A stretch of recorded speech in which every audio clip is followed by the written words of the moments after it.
அனைவருக்கும் வணக்கம்.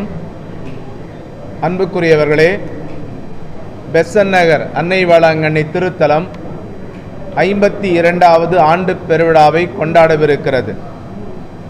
1972ஆம் ஆண்டு அருட்தந்தை பி.டி. அருளப்பா அவர்களால் ஒரு ஓலை குடிசையிலே உருவாக்கப்பட்ட சிற்றாலயம் இன்று உலகமெங்கும் மக்கள் வியக்கின்ற வண்ணம் உயர்ந்து நிற்கிறது.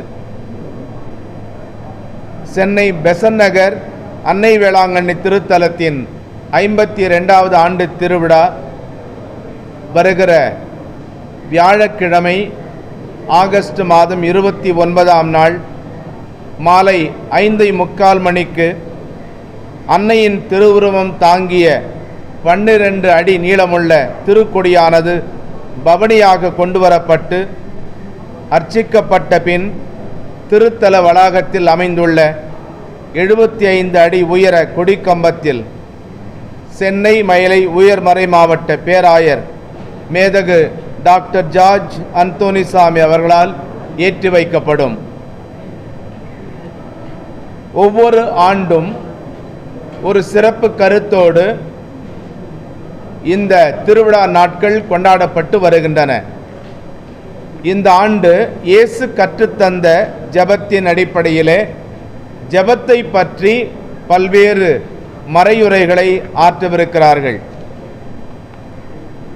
நலம் பெறும் விழா, பக்த சபைகள் விழா, நற்கருணை பெருவிழா, தேவழைத்தல் விழா, உழைப்பாளர்கள் விழா, சுற்றுச்சூழல் பாதுகாப்பு விழா, ஆசிரியர்கள் விழா, குடும்ப விழா, அன்னையின் பிறப்பு பெருவிழா என்று ஒவ்வொரு நாளும் சிறப்பு திருப்பலிகளும் ஜெப வழிபாடுகளும் காலையில் 5:30 மணி தொடங்கி மாலை வரையிலும் நடைபெறவிருக்கின்றன.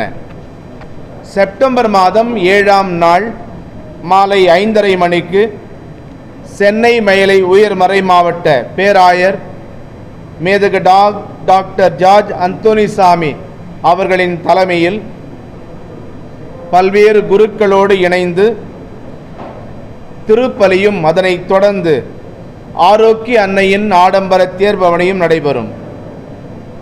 செப்டம்பர் மாதம் 8ஆம் தேதி அன்னையின் பிறப்பு பெருவிழா அன்று விடியற்காலை 2 மணி தொடங்கி மாலை 5:30 மணி வரையிலும் திருப்பலிகள் நடைபெறும். காலையில் 9:30 மணி தமிழில் திருப்பலிக்கு முன்பாக அன்னைக்கு முடிசூட்டி மகிழவிருக்கிறோம். மாலை 5:30 மணிக்கு திருப்பலியை தொடர்ந்து கொடியிறக்கம் செய்யப்படும். இவ்வாண்டு திருவிழாவிலும் அன்னைக்கு நன்றி செலுத்த லட்சக்கணக்கான பக்தர்கள் பங்கேற்பார்கள் என்பதில் எவ்வித ஐயமும் இல்லை. திருவிழாவின் ஏற்பாடுகள் பங்கேற்கும் பக்தர்களின் முழு பாதுகாப்பை கருத்தில் கொண்டு நமது சென்னை மாநகர காவல்துறையினர் மற்றும் மாநகராட்சி அதிகாரிகள் பல முன்னேற்பாடுகளையும் திட்டங்களையும் மேற்கொள்ளுகின்றார்கள். சென்னையில் பல்வேறு இடங்களிலிருந்து நம் அன்னையின் திருத்தலத்திற்கு வருகை புரிய பெசன்ட் நகருக்கு சிறப்பு பேருந்துகளை இயக்க மாநகர போக்குவரத்து துறை